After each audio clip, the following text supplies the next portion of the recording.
মাই god guys, তাহলে অবশেষে আজকে শাকিব খানের দরদ সিনেমার টিজার চলে আসলো। তো গাইস, এই টিজারটা দেখার পর আমার কাছে এই সিনেমাটা দেখার এত পরিমাণ আগ্রহ জেগে গেছে, যেটা কিন্তু কখনো এ পর্যন্ত হয় নাই। আমরা জানি যে শাকিব খানের দরদ সিনেমাটা প্যান ইন্ডিয়ান সিনেমা, এত ভালো এবং এত একটা দারুণ একটা গল্পের সিনেমা যে দরদ সিনেমা, এটা কখনো আমরা বুঝতেই পারি নাই। আর এরকম একটা সিনেমা যে এখন পর্যন্ত মুক্তি না পায় আছে, এটাই এখন ভাবতেছি এই সিনেমার টিজার দেখার পর। ভাই কি দেখেছি, এটা পুরোই আগুন, পুরোই আগুন, কি বলবো, অসাধারণ একটি টিজার। কিন্তু ইতিমধ্যে আমরা দেখেছি শাকিব খানের, ভাই শাকিব খানের অভিনয়, এখানে তো শাকিব খানের অভিনয় তুলনাই হয় না। আর শাকিব খানের যে লুক গুলো দেখানো হয়েছে এই টিজারে, যেটা দেখার পর এত আমার কাছে ভালো লাগছে, এত পরিমাণ ভালো লাগছে যেটা বলার মতো না। এই টিজারের পুরোটাই কিন্তু ভালো ভালো দেখছিল।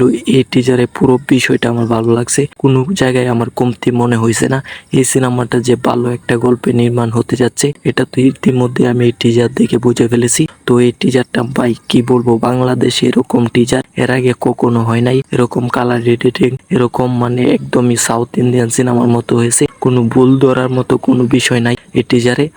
কি বলবো ভাই, আমি বুঝতে পারছি না কি বলবো। এই টিজারটা হট করে আজকে দেখার পর বুঝতেই পারছি না এটা কি আসলে শাকিব খান, এটা কি আসলে শাকিব খানের সিনেমা। ভাই আমরা জানি দরদ সিনেমা হইতেছে, কিন্তু এত বড় আয়োজনের ভালো এত দারুণ একটি সিনেমা, দরদ সিনেমা যেটা আটকে আছে, এটা কিন্তু কখনো আমরা বুঝতে পারি নাই। তো গাইস, এই টিজারটা আপনাদের কাছে কেমন লেগেছে অবশ্যই কমেন্ট করে জানিয়ে দিবেন। আর এই টিজার সমালোচনা করার মতো কোনো জায়গা নাই ভাই, স্বপ্নের থেকেও বড় একটি সিনেমা হয়েছে দরদ সিনেমা।